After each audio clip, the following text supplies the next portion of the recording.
Sounds good to me. Perfect. So welcome everyone to our AI seminar, our Friday seminar.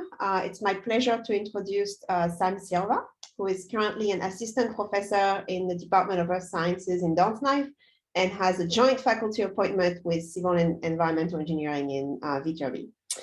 So prior to his faculty position, he worked as a data scientist focusing on machine learning and climate science, and he was at the Pacific Northwest National Laboratory, which is a US DOE research lab.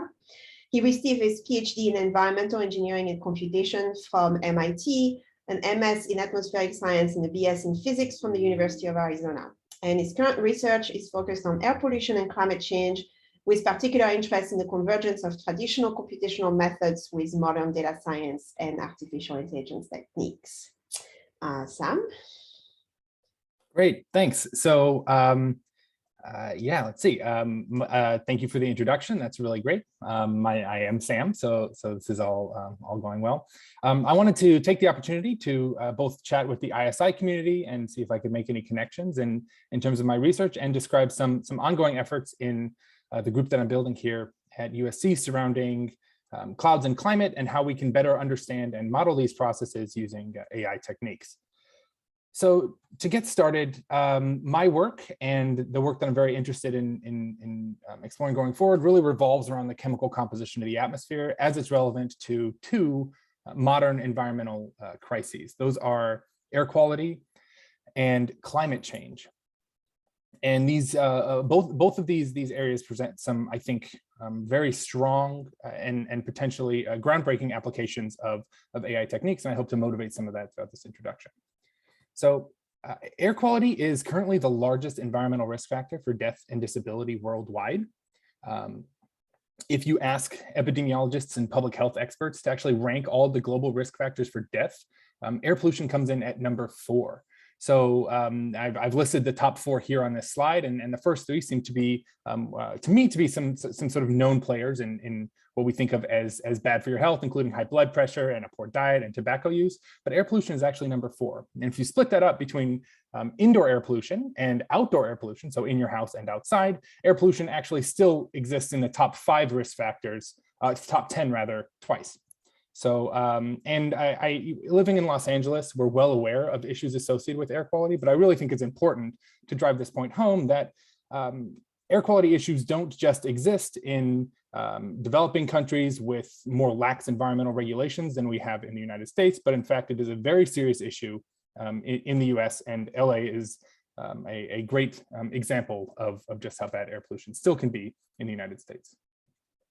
The impact of climate change can be very large and far-reaching as well. And this is fundamentally driven by changes to the chemical composition of the atmosphere. So what you're looking at here in this slide is just a canonical image in a lot of climate science of the changing CO2 concentrations with respect to time as observed at Mauna Loa Observatory in Hawaii. And while there is, of course, some seasonal variability, you can see that from about 1960 to present, CO2 concentrations have been increasing dramatically. Now, this has a substantial impact on the overall Earth system and the state of the climate through changing the heat balance of the Earth. And this has impacts on short-term timescales of things like the severity and frequency of severe weather, as well as longer-term timescales for things like drought and other large-scale processes. So with that in mind, it's worth noting that the composition of the atmosphere is actually a primary driver of climate change. And what you're looking at here is a fairly busy figure from the Intergovernmental Panel on Climate Change, which is a very large meta-analysis from researchers across the globe, looking at all sorts of different studies and factors that we know influence the climate. On the x-axis, you have the change in temperature in roughly present day relative to 1750. So 1750 chosen as a baseline because it's before most of modern industrialization.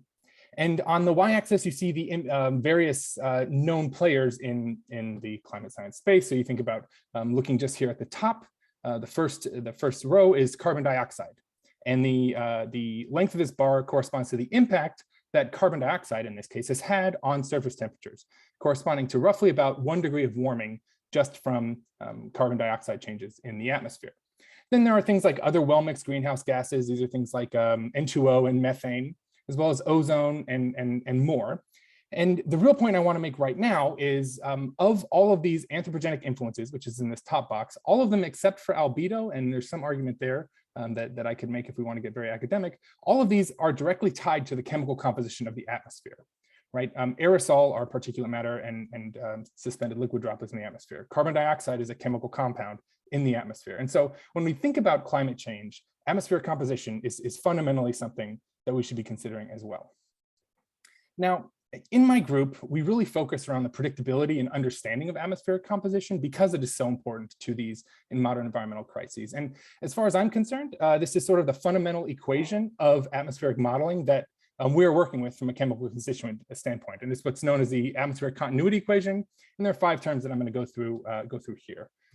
The first term is the change in concentration of a given compound with respect to time. The C sub I could be any atmospheric constituent. It could be a pollutant like ozone or particulate matter. It could be a greenhouse gas like methane or CO2, or anything that you're interested in that is an atmospheric constituent. And the change of that compound with respect to time is equal to the sum of these 4 terms split out here just for mathematical nicety. The first is atmospheric transport. So the winds, of course, blow various compounds around the atmosphere.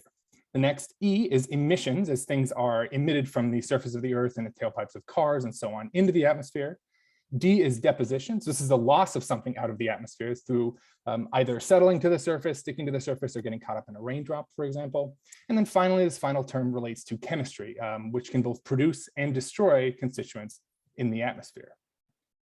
Now, we often actually care about the integral of this equation, right? Having the differential equation written out with these nicely separable terms that, of course, are not separable in the real world is nice for getting conceptual understanding. But when we think about climate change, we care about the amount of CO2 in the atmosphere, not any individual one of these processes. Of course, the processes are very interesting scientifically and do have a lot of relevance, but we need to integrate the system of differential equations if we want to actually predict future concentrations of anything or understand the abundance of a pollutant in the atmosphere.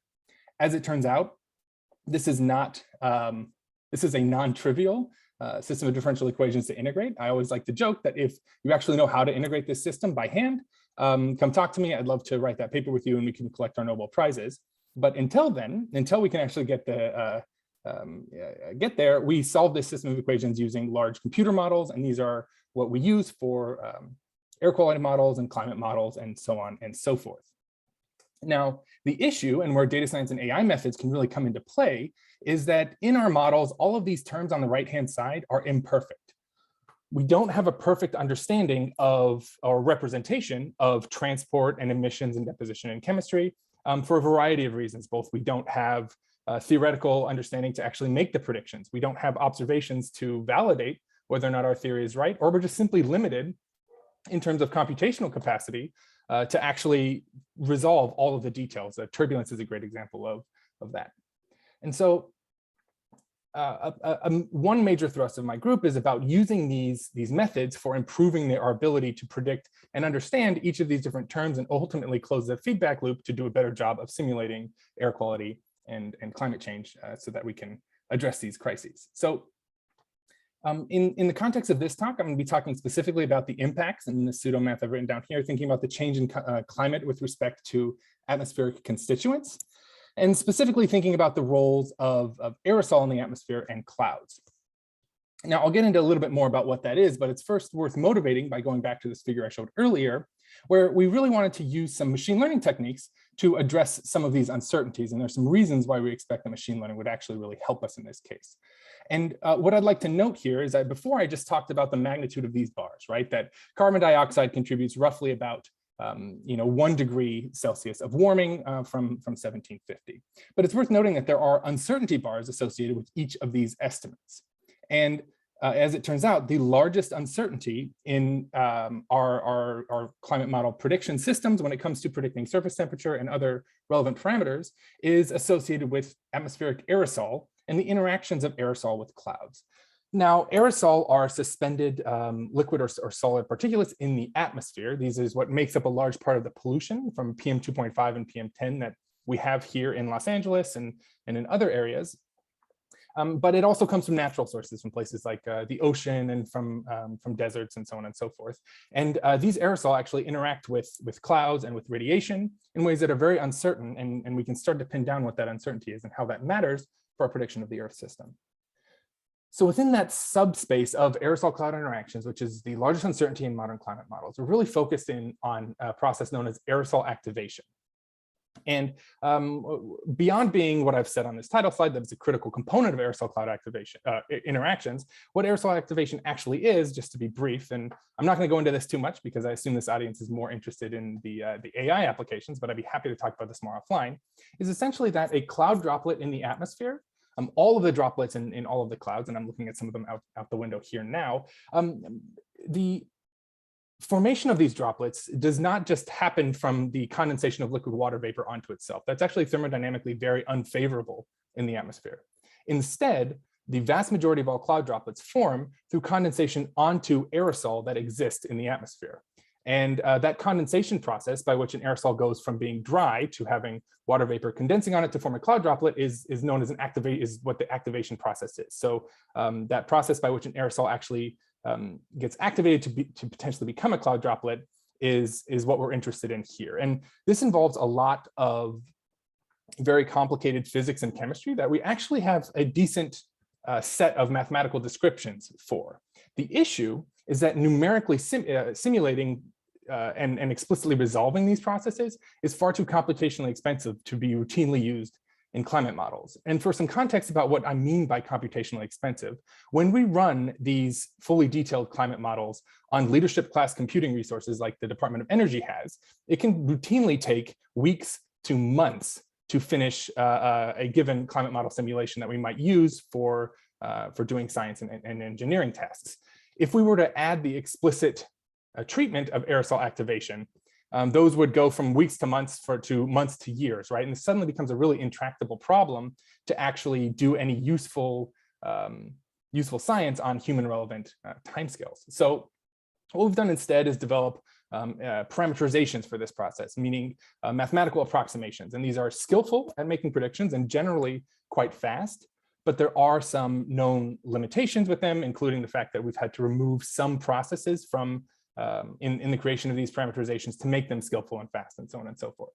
And so a question that we've had is, can we use machine learning techniques to actually bridge this gap to maintain skillful and fast predictions, but address some of these known limitations? And so I'd like to get into some of that work now. To start, I mentioned that existing parameterizations are skillful and fast, but have known limitations. And I'd like to describe that a little bit more now here and a little bit about what quantities we're actually trying to predict and how we're going to use machine learning. So the goal is to predict what's known as the activated fraction or the activation fraction. This is in a given location in what fraction of the aerosol are actually activated, right? What fraction are activated to be able to become cloud droplets. And this is a quantity that varies between 0 and 1. As our truth, we are using a detailed but slow, what we call a parcel model. This is a model for just one parcel of air. This is not the entire atmosphere. This is a notion that's very common in the atmospheric sciences. And it's very very slow, but it contains all of the known physics and chemistry that we know occurs for this activation process. And we're comparing that against one of these mathematical parameterizations. And I'm showing that here on this slide with the parameterization, this skillful and fast with some known limitations on the y-axis, and the truth, which is this detailed but slow model, on the x-axis. And in general, you can see that the points tend to follow that 1-to-1 line shown in red reasonably nicely, with relatively few points outside of the 2-to-1 and 1-to-2 lines shown in blue, but there is some substantial scatter. And so just as a first pass, we trained some various techniques, including penalized linear regression and XGBoost boosted trees, as well as some neural networks to actually reproduce that using some data-driven modeling techniques. And just to be clear for the audience, I wanted to really describe what we've done here. Many of you will probably already be up to speed on this, but from a data-driven modeling perspective, what we do is we take some input data, use that to drive a data-driven model and estimate some output quantity. We compare that estimate with the true output that we want to actually reproduce, and use the difference between the estimate and the truth to refine the parameters in our data-driven model. And here, for what I'm going to be discussing, we're using some model input variables. These are the inputs to calculate aerosol activation. And instead of using a detailed and slow model, we're going to be using a deep learning regression model to predict the fraction of aerosol that's been activated, and then compare that to the actual activation fraction, and then use that to refine the parameters in our deep learning regression model. Here, just to give a little bit more detail, we're using a fairly simple neural network with 3 hidden layers and so on and so forth. For input variables, we have a lot of information about the aerosol and environmental state. This includes the amount of aerosol, some properties of the aerosol like hygroscopicity and so on, as well as meteorological variables like wind speeds and temperature and pressure. All of these things are things that we know as scientists matter for the activation fraction prediction in the end, but we're just using these, stacking them as a vector as inputs to this neural network, and ultimately we're trying to predict the activation fraction. Each node in this neural network is using a ReLU activation function with linear weights and biases, and we just need sufficient data, of course, to optimize all the weights and biases here. I can go into more detail if you're interested, but my assumption is that most folks here know how feed-forward neural networks tend to work. And our design strategy here is, again, to predict that numerical parcel model activation fraction. This is that detailed but slow model, using as inputs aerosol and meteorological parameters. These are things that we know as scientists matter, and these are variables that exist in climate models. So if we actually wanted to implement this online into a real climate model to realize the benefits here, we might be able to do that, and I'll talk about those efforts later on in this talk. And our training data set was a reasonably small 20,000 realizations, Latin hypercube sampled throughout the space of realistic values for all of the input parameters. And just doing that, just a very simple neural network like that, actually performs reasonably well. And I'll show that here on this slide. The first thing I'm showing is this ARG scheme. This is this existing parameterization that I discussed earlier, right? This is what's in climate models already. Again, it's skillful, fast, and the predictions are okay, but there is some scatter. If we just use a basic neural network like I showed before, we get significantly better predictions, right? Things are much closer to that one-to-one line. There's much less scatter. And in general, it tends to look a lot better.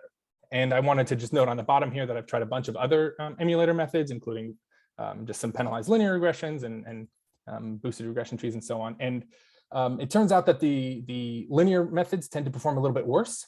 And we're going here with the neural network architectures in part because they are the most tractable to implement in an actual climate model. And that's the real goal here, is to do some improve the science. So we were excited about this, and this was a nice proof of concept, but we really wanted to push things further to see if we could do a better job of actually of simulating what we're working with here.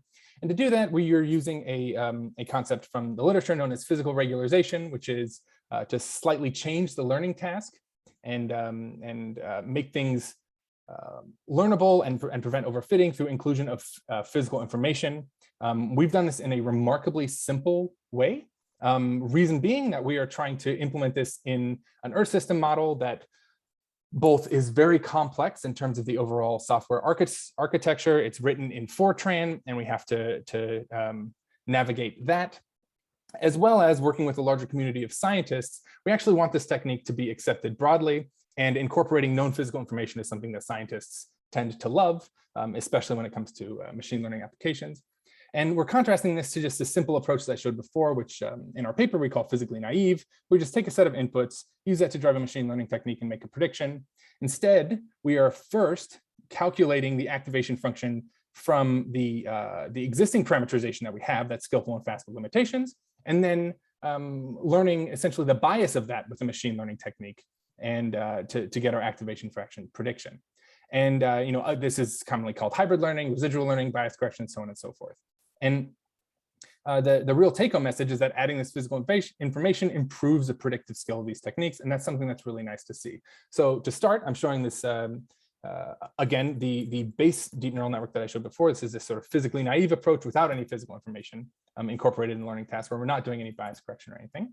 And then following that, to show this idea of regularizing it with this additional physical information, you can see that we get much closer to that one-to-one line, close to bang on.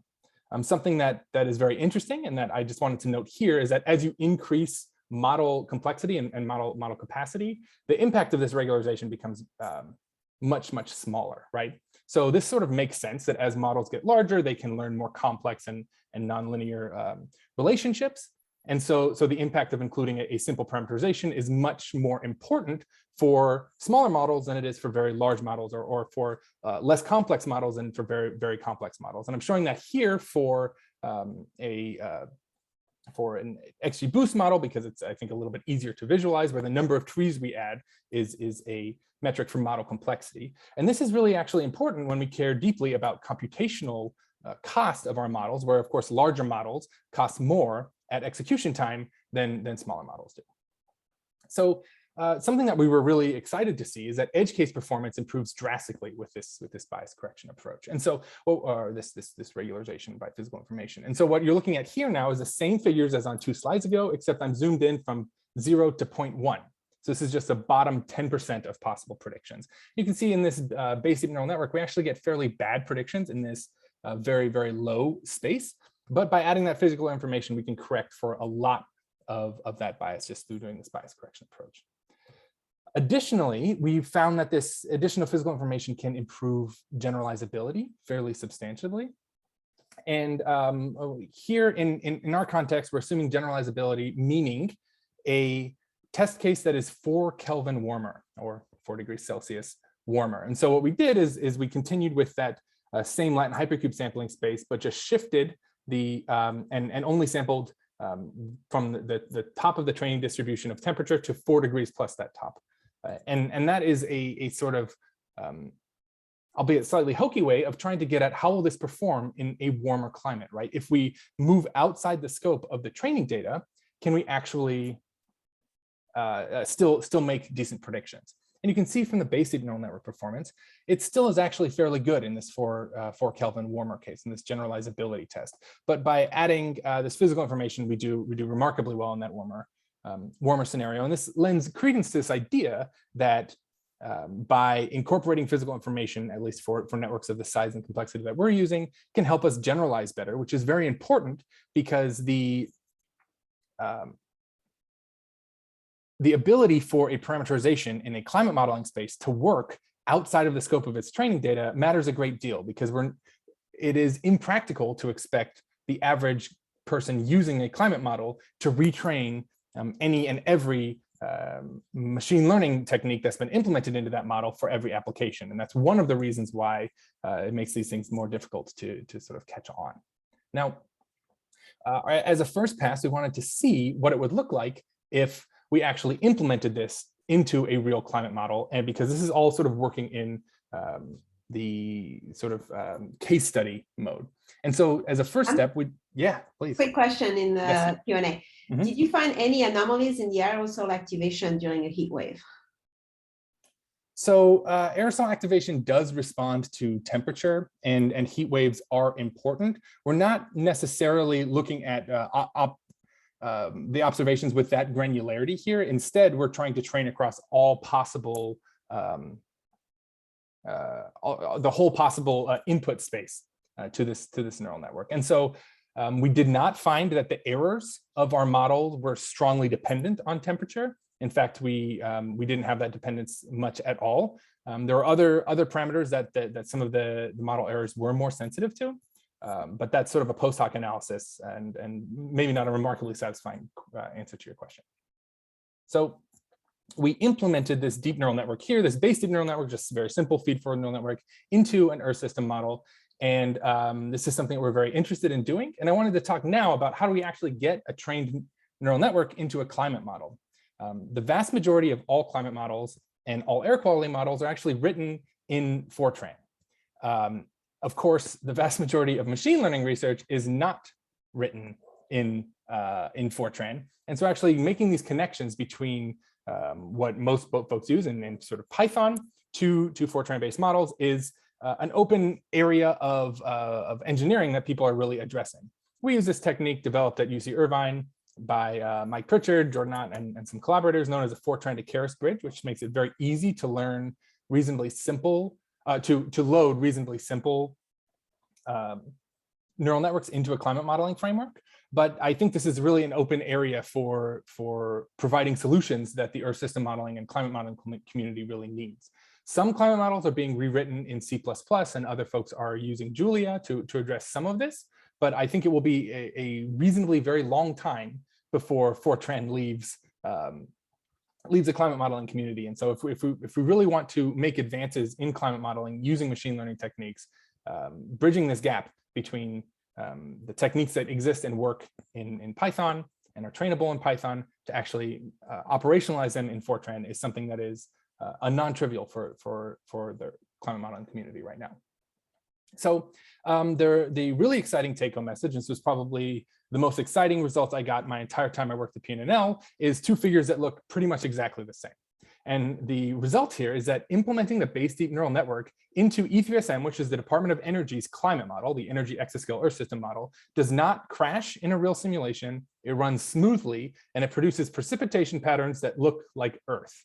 And none of those things are guarantees in model development at all, and particularly in machine learning research as it's applied to Earth system models and climate models. So what you're looking at here is on the top, the precipitation rate on the annual average using the base deep neural network for aerosol activation. And on the bottom is just the out-of-the-box version of E3SM that we're comparing to. And you can see that we get relatively similar spatial maps. And this is very exciting. Now, everything is not perfect. And this has been the major focus now of my continuing research in this direction, where the basic prototype works, but there are some imperfections. And one of these major imperfections is related to what's known as the column integrated droplet number concentration.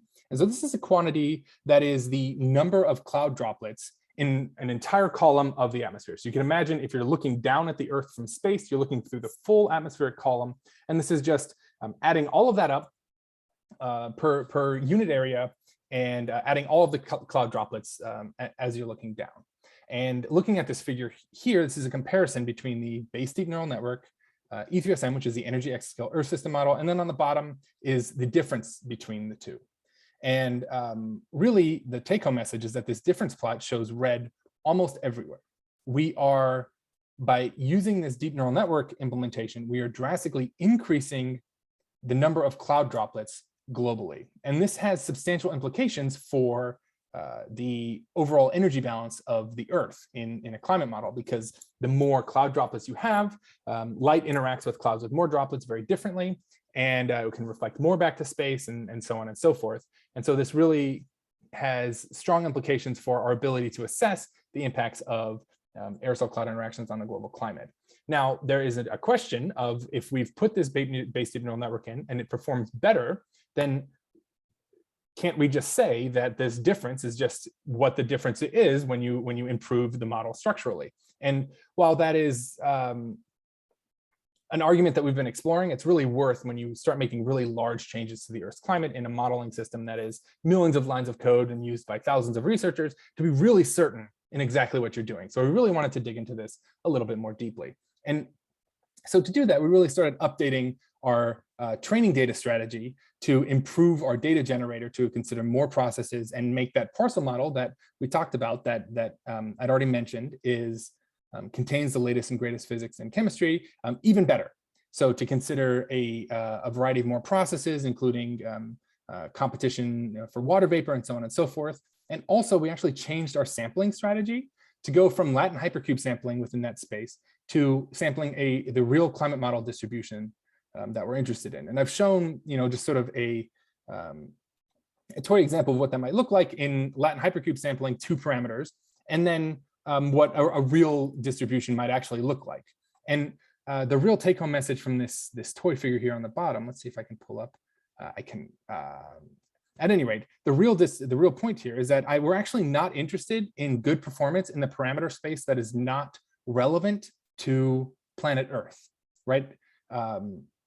There are certain combinations of temperature and pressure and wind speed that exist when you Latin hypercube sample temperature, pressure, and wind speed that never happen on planet Earth. And we don't actually want to use those to train our model because good performance there is not actually as relevant. And so if we're going to bias our model in one direction or another, we'd rather bias it toward performance in the Earth system as opposed to bias it toward general performance everywhere. And this is something that's not unique to machine learning applications in climate modeling, of course. Anytime we develop a new component for a scientific model, we really want it to work on Earth in real systems if you're working on the Earth system. So we did that. We also increased the training data size from 20,000 up to 100 million and started looking at those impacts.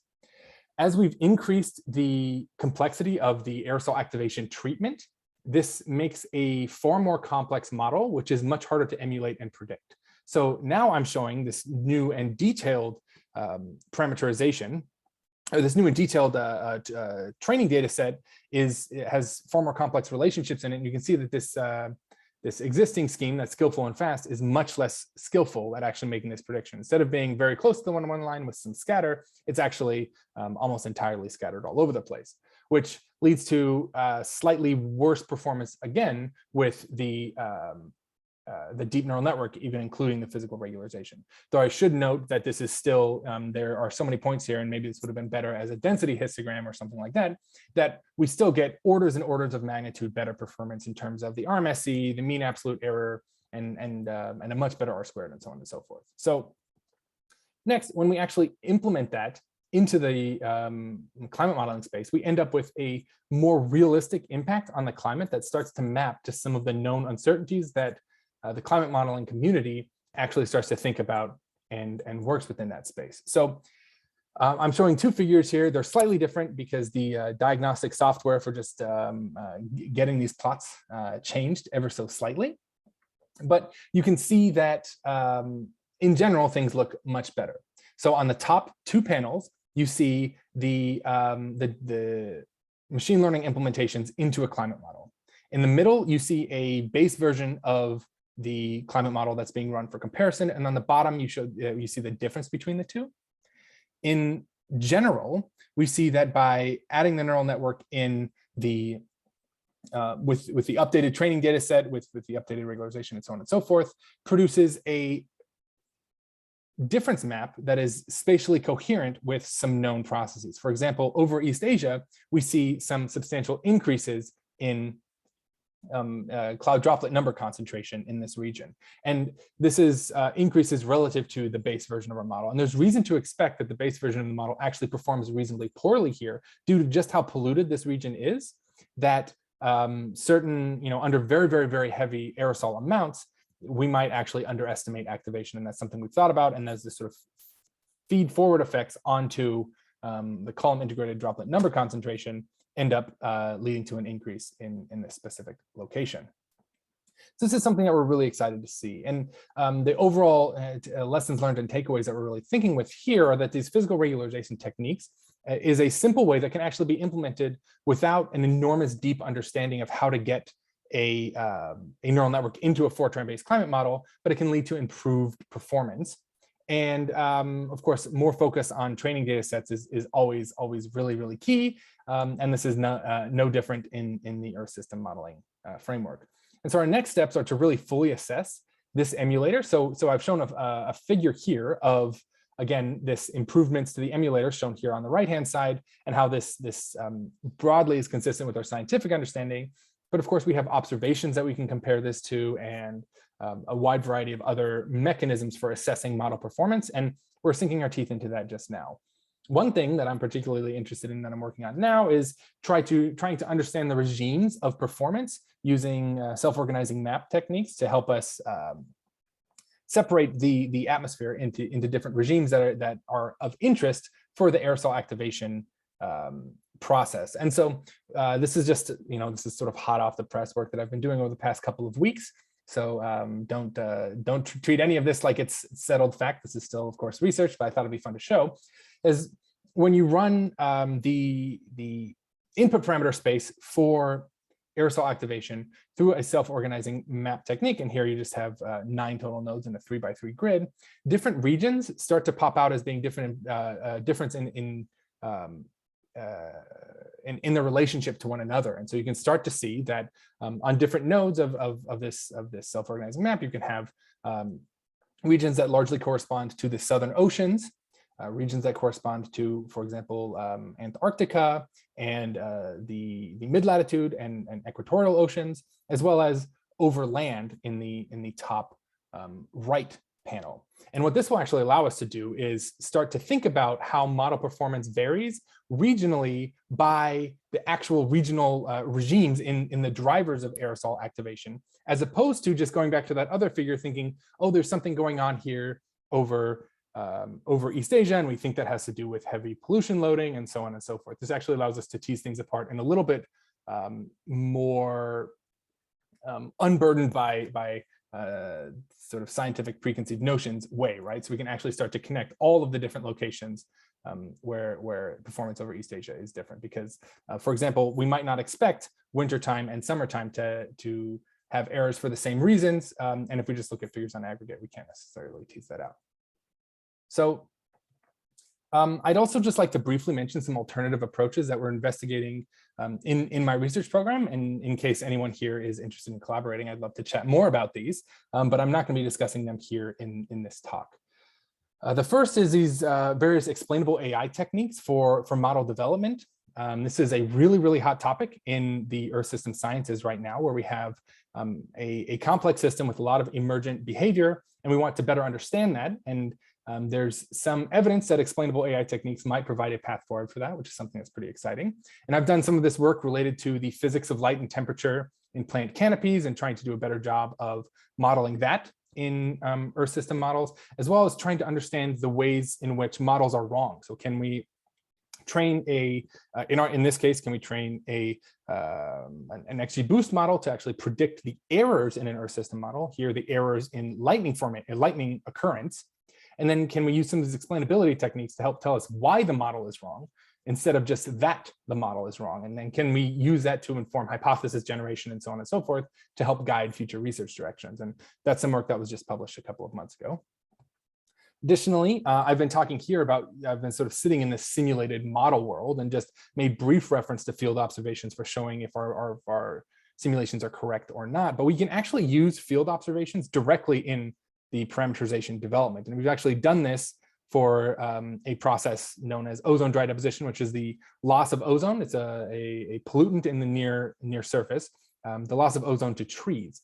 And we've shown that just using direct observations, you can beat existing theoretical parameterizations by a significant amount. And this was a really exciting result. And actually, it was one of my first forays into this space. So it's a project near and dear to my heart. And then lastly, we can use some of these methods just for model development and understanding. We don't necessarily have to predict anything.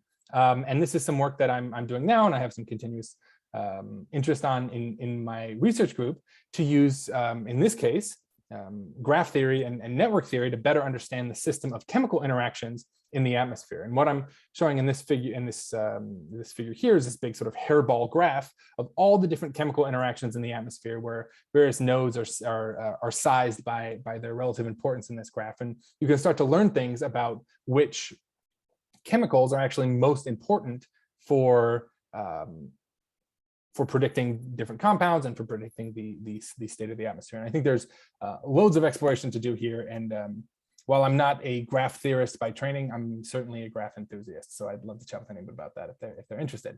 So with that in mind, I think there's a whole load of data science and machine learning methods to improve predictability and understanding of atmospheric systems. We've shown that this works, in particular for this aerosol activation approach. And what this can do from a climate modeling perspective is really help us understand structural errors in our model. So structural errors being models that exist because we don't have all of the detail that we know or that we think might exist in the real world. So because our models are limited just because of computational power, how does that ultimately map onto the uncertainties of our ability to simulate the climate state? And that's something that machine learning can actually help us do. Even if we don't use this emulator operationally in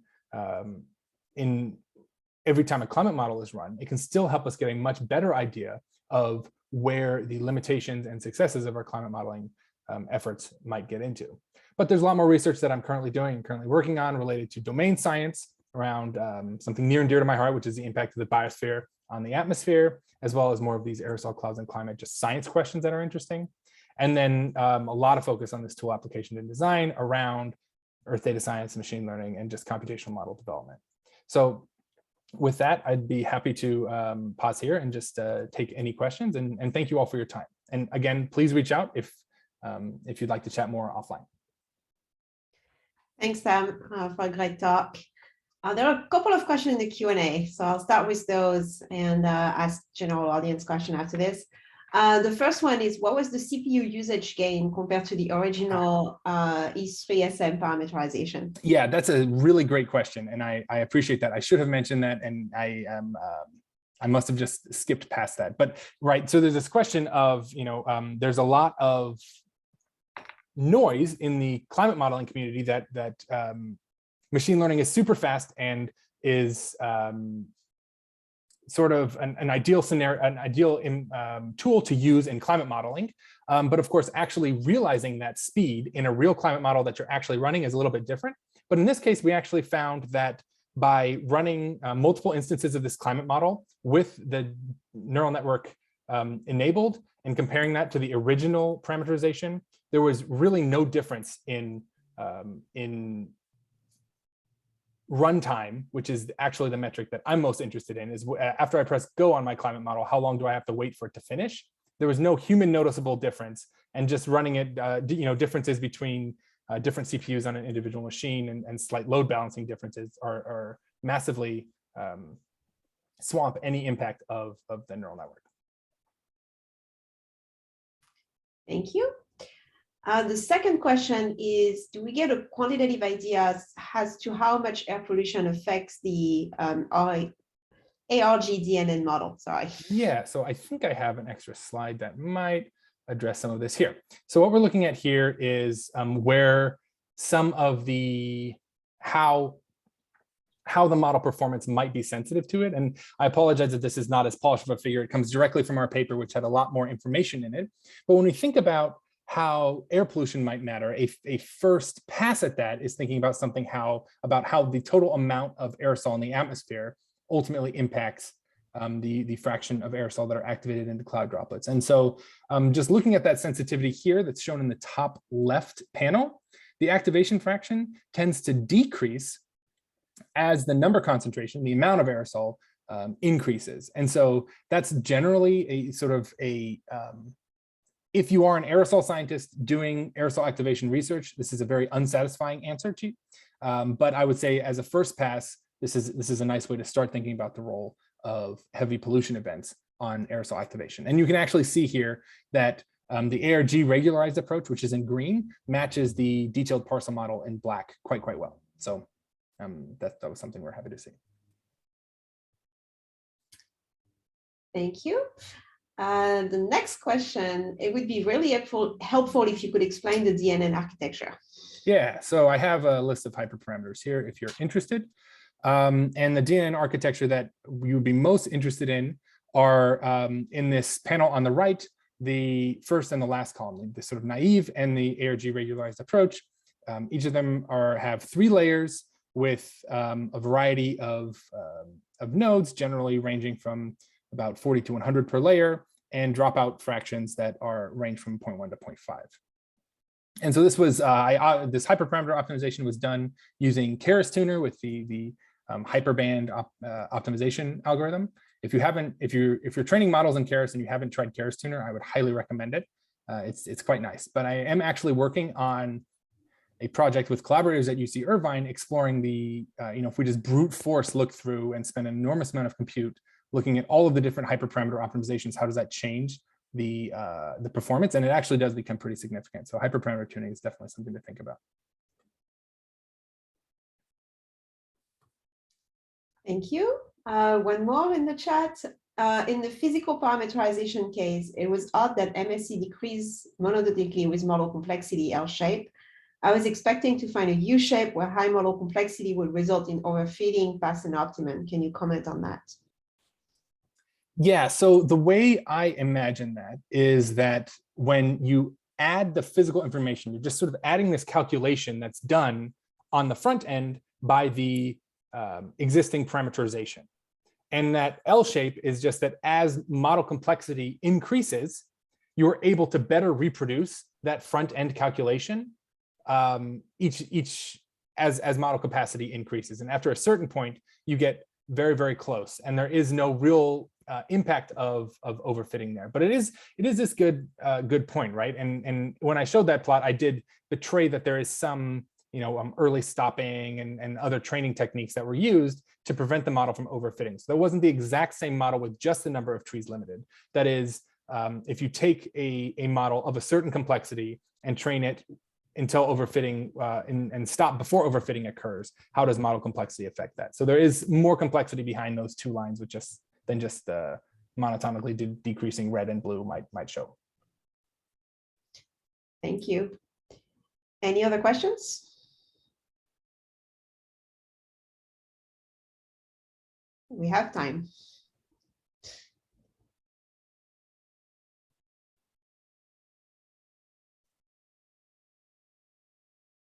All right, if not, I'd like to thank Sam for a great talk and for coming to talk to us today.